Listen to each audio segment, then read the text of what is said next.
আজ 20শে জুন 2024। ভাবলাম আজকে একটু গল্প করি আপনাদের সাথে, অনেকদিন গল্প টল্প হচ্ছে না।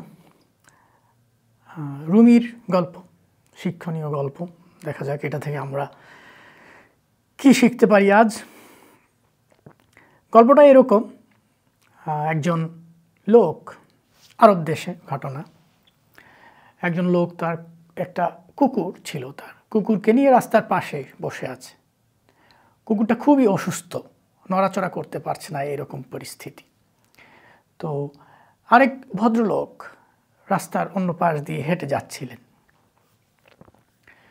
তো কুকুরের পাশে বসে যে লোকটি, কুকুরের মালিক, সে কান্নাকাটি করছে। এটা দেখে তার দৃষ্টি আকর্ষিত হলো। তো সে কাছে এগিয়ে গিয়ে বলল যে, কি সমস্যা, আপনার কুকুরের কি হয়েছে? তো কুকুরের মালিক উনি উত্তর দিলেন যে, আমার কুকুরটি খুবই ক্ষুধার্ত, তার খাওয়ার মতো কোনো খাবার নেই, না খেয়ে সে গত কয়েকদিন ধরে অসুস্থ হয়ে গেছে, সে নড়াচড়া করতে পারছে না।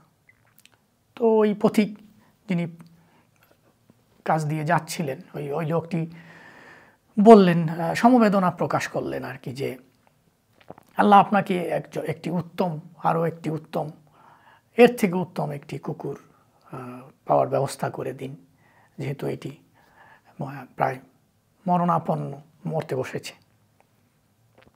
তো হঠাৎ করে এই লোকটির চোখ পড়ল, এই কুকুরের মালিক যে কুকুরের পাশে বসে আছে, তার পাশে আরেকটি বেশ বড় সড়ো আকারের একটি ব্যাগ। ওই ব্যাগের দিকে দৃষ্টি গেল ওই লোকটির, এবং তিনি জিজ্ঞেস করলেন কুকুরের মালিকটিকে, ব্যাগের মালিকটিকে, যে আপনার এখানে একটা ব্যাগ দেখা যাচ্ছে, অনেক বড় ব্যাগ, এটার মধ্যে কি আছে? তখন ব্যাগের মালিক উত্তর দিলেন যে, এই ব্যাগের মধ্যে আমার কিছু খাবার দাবার আছে, গতকাল রাতে খেয়েছিলাম, রয়ে গেছে, এটা আবার আজকে বাসায় গিয়ে খাবো। তো এই কথাটি শুনে লোকটি খুবই আশ্চর্যান্বিত হয়ে গেলেন, যে এই ব্যাগের মধ্যে খাবার আছে, অথচ লোকটি এখানে কান্নাকাটি করছে, কুকুরের জন্য কোনো খাবার নেই বলছে, এবং কাঁদছে, কুকুরটি মরতে বসেছে না খেয়ে গত কয়েকদিন ধরে। ব্যাপারটা মাথায় ঢুকলো না লোকটার। সে খুবই অবাক হয়ে জিজ্ঞেস করলো, আপনার এই ব্যাগে কি এক টুকরো রুটি নেই, শুকনো রুটি, যে এই কুকুরটিকে আপনি খাওয়াতে পারেন? তখন কুকুরের মালিক উত্তর দিল যে, আমি এত প্রেম নাই আবার আমার এই কুকুরের জন্য যে আমি আমার খাবার থেকে তাকে দিয়ে দিব। আমি কখনোই কাউকে কোনো কিছু দিই না যদি কোনো বিনিময় না থাকে, যদি আমি কোনো বিনিময় না পাই বা টাকা না পাই, বা এরকম বিষয়টা ব্যাখ্যা করল। এই কথা শুনে হতবাক হয়ে গেলেন ওই লোকটি। তা বললেন, তারপরে কুকুরের মালিকটি আরও ব্যাখ্যা করলো যে, কান্না তো ফ্রি, তাই একটু কেঁদে দিচ্ছি, কিন্তু পয়সার বিনিময়ে বা কোনো কিছুর বিনিময়ে ছাড়া আমি কাউকে কিছু দেই না, করি না। তো ওই লোকটি খুবই হতবাক, বলল যে, তুমি তো খুবই খারাপ লোক, তোমার তো জায়গা হবে জাহান্নামে, তুমি এই কুকুরের জন্য একটু রুটি দিতে পারছো না, আর তুমি বলছো কান্না ফ্রি, অথচ এই কান্নার কি মূল্য সেটা তোমার মাথায় ঢুকে নাই। কান্না তো আমাদের হৃদয় থেকে উচ্চারিত, আমাদের হৃদয়ের যে বেদনা সেটাই তো চোখ দিয়ে কান্না হয়ে বের হয়, আর এটার মূল্য তুমি এক টুকরো রুটির চেয়েও কম ভাবছো। এই বলে লোকটি চলে গেল। যে কি ধরনের মানুষ কুকুরের জন্য কান্নাকাটি করছে, অথচ এক টুকরো রুটি দিতে পারছে না। তো খুবই ইনসাইটফুল একটি গল্প মাওলানা রুমি লিখেছেন বা বলে গেছেন। এখানে লক্ষণীয় বিষয় যেটা, সেটা হলো যে এই যে কান্না বলা হয়ে থাকে কুম্ভীরাশ্রু বা কুমিরের কান্না, বা মাছের মায়ের পুত্র শোক। দেখা যায় অনেক মাছ আছে যারা নিজের সন্তানকে খেয়ে ফেলে বা নিজের ডিম নিজে খেয়ে ফেলে, এরকম জানা যায়। বা কুমির কাউকে অ্যাটাক করার আগে, সেটা মানুষ হোক বা যেই হোক, অ্যাটাক করার আগে সে নাকি কতক্ষণ কান্না করে নেয় যে একজনকে সে অ্যাটাক করতে যাচ্ছে।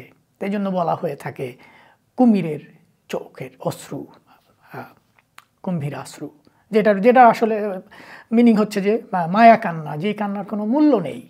তো কান্না ফ্রি, তাই ওই ভদ্রলোক, ওই লোকটি একটু কেঁদে দিচ্ছে কুকুরের জন্য। তো এখানে রিলেট করার বিষয় আছে যে আমরা মুসলমান বলি, আমরা বাঙালি বলি, আমাদের অনেক সিরিয়াস আচরণ, আমরা অনেক আত্ম উৎসর্গ করতে চাই অন্য অন্য মুসলমান ভাইয়ের জন্য, প্যালেস্টাইনের ভাই বোনদের জন্য, বঞ্চিত নির্যাতিত সেই উদ্বাস্তু মানুষগুলোর জন্য আমরা অনেক কিছু করতে চাই, আমাদের হৃদয়ের আরতি ফেসবুকের স্ট্যাটাসে প্রকাশ করি।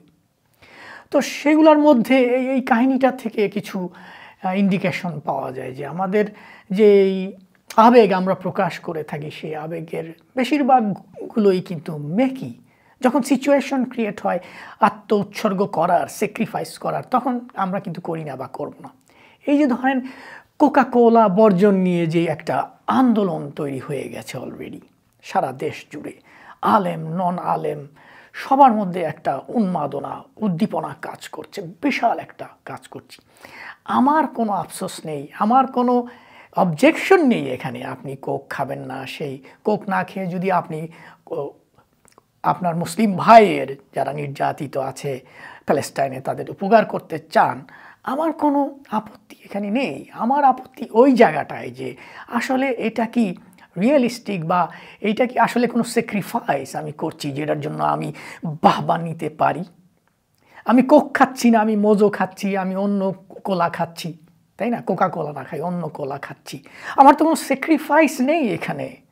আমি তো ওই টাকাটা কোথাও পাঠাচ্ছি না আসলে, ডিরেক্টলি ইনডিরেক্টলি না। তো এইখানেই আর কি ব্যাপারটা যে আমরা যেসব কাজগুলো করে থাকি, যে আমি কোয়েশ্চেন করেছি একটা ভিডিওতে যে আপনার হজের টাকা কে খায়, ওইটা কি আপনি বন্ধ করতে পারবেন? আপনি ওই যে ধর্মের লাগেজ, ওই যে সংস্কৃতির লাগেজ, কালচারাল লাগেজ, ওই লাগেজ থেকে আপনি মুক্তি নেই, ওই লাগেজ নিয়েই আপনি সারা জীবন পথ চলবেন। তো ব্যাপারটা সেইখানেই আর কি, যেখানেই শিক্ষার বিষয়, এখানে যে আমরা স্যাক্রিফাইস করতে চাই, আসলে সেই স্যাক্রিফাইসটা রিয়েলিস্টিক না, এবং সেই স্যাক্রিফাইসটা আসলে লোক দেখানো মেকি। আমি গত 15-20 বছর ধরে কোনো ধরনের সফট ড্রিঙ্কসই খাই না। সো আমার জন্য এটা প্রযোজ্যই না আমি খাই কি না খাই এবং কন্ট্রিবিউট করছি কি করছি না, আমি তো খাই না। তো এখানে কোয়েশ্চেন নাই যে কোকা কোলা বর্জন করব, কেন করব না, সেইটা না। কিন্তু এখানে আমি যে উদ্দীপনা দেখাচ্ছি সেটার পেছনে মেকি বিষয়টা আছে। আমি আসলে কোনো স্যাক্রিফাইস করছি না, করতে চাই না, করব না। সৌদি আরবের কথা আনলে আমি তখন চুপ। যে তারা যে যুদ্ধে পয়সা খরচ করছে, তারপরে ডেভিড স্লিং কিনে বা আড়ি পাতা যন্ত্র কিনে পয়সা খরচ করছে এবং মুসলিম উম্মার জন্য কিছু করছে না, সেখানে আপনারা প্রোটেস্ট করতে আসেন। যদি আমি বলি যে হজের টাকা কার পকেটে যায়, তখন আপনাদের অনেকেরই যারা এই বিষয় এই লাগেজ নিয়ে থাকেন তাদের গায়ে জ্বালা ধরে যায়। তো কিছু করার নেই। আমি এখানে দুইটা এক্সাম্পল দিব, রিয়েল লাইফ এক্সাম্পল, আমার দেখা দুটো এক্সাম্পল, যে আমরা যে আসলে ভেতরে ভেতরে কতখানি ভণ্ড আমি নিজেও হতে পারি। তো ওভারঅল আমি বলছি আর কি এক্সাম্পল, যে আমাদের ভণ্ডামিটা কিভাবে প্রকাশ পায়। যে কোকা কোলা যেমন একটা ভণ্ডামি, কোকা কোলা বর্জন, এরকম দুটো উদাহরণ আমি দিব।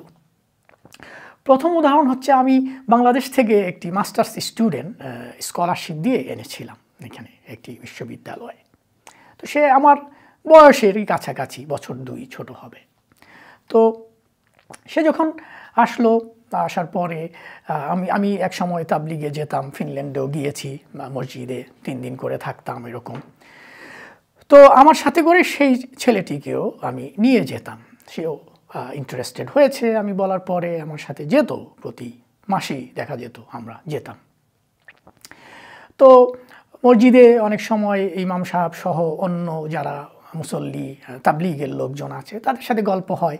সেসব গল্পের মধ্যে সেই ছেলেটি অনেক সময় বলে থাকে আর কি, জাহির করতো যে সে ব্যাংকে চাকরি করতো, দেশে থাকতে 10-15 বছর চাকরি করেছে সুদি ব্যাংকে। তো সে বলতো যে সুদি ব্যাংকে চাকরি করবে না, হারাম জব করবে না বলে সে বাংলাদেশ থেকে চলে এসেছে, চাকরি ছেড়ে চলে এসেছে এবং 1 লাখ টাকার উপরে তার বেতন, এই ধরনের ক্রেডিট নিত। কিন্তু আমি জানতাম যে আসলে সে চাকরি ছেড়ে আসেনি, চলে এসছে, চাকরিতে ছুটি নিয়েছে এবং এবং যে আমি তখন তাকে জিজ্ঞেস করলাম একদিন না পেরে, যে প্রায় সময় এই ধরনের দাবি করে থাকে। তা আমি জিজ্ঞেস করলাম মিস্টার এক্স সবার সামনেই একটু, যে তুমি যে বলছো ব্যাংকে চাকরি ছেড়ে এসেছো, তুমি কি রিজাইন করে এসেছো আসার সময়? সে বলল, না আমি রিজাইন করে আসিনি, ছুটি নিয়ে এসেছি। এইখানে প্রথম প্রমাণটা হলো। দ্বিতীয়, আমি জিজ্ঞেস করলাম যে তুমি যে দেশে থাকতে ব্যাংকে চাকরি করেছো 10-15 বছর, তুমি কি কোনো ইসলামী ব্যাংকে সুইচ করার ট্রাই করেছো, অথবা তুমি কি অন্য কোনো প্রফেশনে যাওয়ার চেষ্টা করেছো এই এতগুলো বছর? সে বলল যে না আমি করিনি, আমি ভেবেছি বিদেশ গিয়ে আমি একবারে চাকরি ছেড়ে দেব। তো বুঝতে পারতেছেন এখানে এই এক্সাম্পলটা থেকে যে আমাদের হৃদয়ের গহীনে যে ভণ্ডামি, ইনক্লুডিং মাইসেলফ, যে এই ভণ্ডামি আমরা সেটাকে ঢেকে রাখার চেষ্টা করি। এই যে স্যাক্রিফাইস বলছি, আসলে কোকাকোলা বর্জন করে এখানে তো স্যাক্রিফাইস নেই। আপনি হজে না গিয়ে হজের টাকাটা যদি গরিবকে দেন, সেটা এক ধরনের স্যাক্রিফাইস হতে পারে। সেটাও খরচটা বাঁচেনি, খরচ হলো, আপনি হজে গেলে খরচ করতেন, সেটা গরিবের জন্য এখন দেবেন, কিন্তু সেটাও আপনি করবেন না। আর গরিবকে এমনিতে দান করা সেটা তো অনেক দূরের ব্যাপার। সে যাই হোক, দ্বিতীয় যে এক্সাম্পল আমি দিতে চাই সেটা হচ্ছে যে এক ভদ্রলোক ফিনল্যান্ডে এসে 2টি বাড়ি কিনেছেন লোনে, 2টি গাড়ি কিনেছেন দামি দামি, অনেক টাকার ব্যাপার, লোন করে করেছেন। তো এখন হঠাৎ করে বছর খানেক বা বছর 2 হলো যে লোনের ইন্টারেস্ট রেট খুব বেড়ে গেছে। তো যখন উনি বাড়ি কিনেছিলেন তখন লোনের ইন্টারেস্ট রেট ছিল অ্যারাউন্ড 0, না 0-র কাছাকাছি, খুবই লো, এবং খুবই সুবিধার একটা ব্যাপার ছিল যে অল্প সময়ে ইনস্টলমেন্ট দিয়ে বাড়ির মালিক হয়ে যাবে, বা লং টার্ম সমস্যা নেই, 20-30 বছরে বাড়ির মালিক হওয়া যায় প্রতি মাসে ইনস্টলমেন্ট দিয়ে গেলে।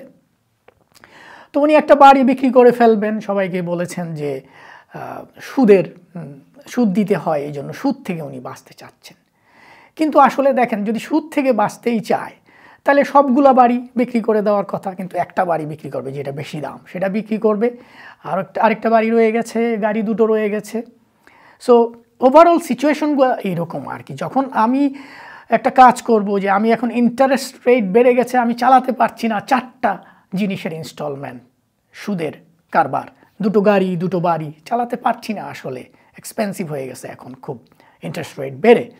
তখন কি, এখন আমি বাড়ি বিক্রি করবো, এখন আমি সেখানে একটু ধর্মের আশ্রয় নিলাম, আমি একটু নিজে ভালো সাজার চেষ্টা করলাম যে ওই লোকটি, ওই ছেলেটির মতো যে দেশে চাকরি ছেড়ে দিয়ে, ব্যাংকের চাকরি ছেড়ে দিয়ে চলে এসেছে। আসলে তো না, 15 বছর ধরে ট্রাই করে নাই অন্য কোনো জবে যাওয়া, ডেফিনেটলি ট্রাই করলে পারতো, অন্য কোনো ইসলামী ব্যাংক হোক অথবা অন্য কোনো ইন্ডাস্ট্রিতে হোক, কিন্তু সেই চেষ্টা করেনি। কিন্তু এখন ক্রেডিট নিচ্ছে তাবলিগে গিয়ে যে আমি তো দেশে 1 লাখ টাকার স্যালারির জব আমি ছেড়ে চলে এসেছি, হারাম খাবো না বা সুদি ব্যাংকে জব করবো না বলে। তো আমাদের এই যে ভণ্ডামি আমাদের অন্তর্গত সত্তার মধ্যে, আমাদের ডিএনএর মধ্যে আছে। যতই আমরা চিৎকার করি, যতই আমরা বুঝাইতে চাই যে আমরা ধার্মিক, আমরা ধর্ম ভালোবাসি, আমাদের ধর্মকে ভালোবাসি, পালন করতে চাই, আসলে বিষয়টা সেরকম না বেশিরভাগ মানুষের বেলায়, ইনক্লুডিং মাইসেলফ। তো অনেকে বলে থাকেন যে আমি কথার মধ্যে বাইরের কথা বেশি বলি বা অপ্রাসঙ্গিক কথাও নাকি বলি। আমার চ্যানেল, আমি একটু বলি আমার এক্সপিরিয়েন্স বা এই যে যাত্রা, এই যে জার্নিটা, সেটা কোরআন রিলেটেড হোক, ইসলাম রিলেটেড হোক, বিদেশে আমার থাকা, আমার প্রফেশন যেটাই হোক, তো কোনো কিছু তো অভিজ্ঞতার বাইরে নয়। এখন কারো কাছে যদি অপ্রাসঙ্গিক মনে হয়, আমার কাছে মনে হচ্ছে না, আমি যে কথাগুলো বলছি রিলেটেড, তো সেগুলো যদি অপ্রাসঙ্গিক মনে হয় তাহলে সেটা ইগনোর করাই ভালো। তাহলে আপনি বিরক্ত হবেন না আমার কথায়। তো এটাই আজকের মেসেজ ছিল।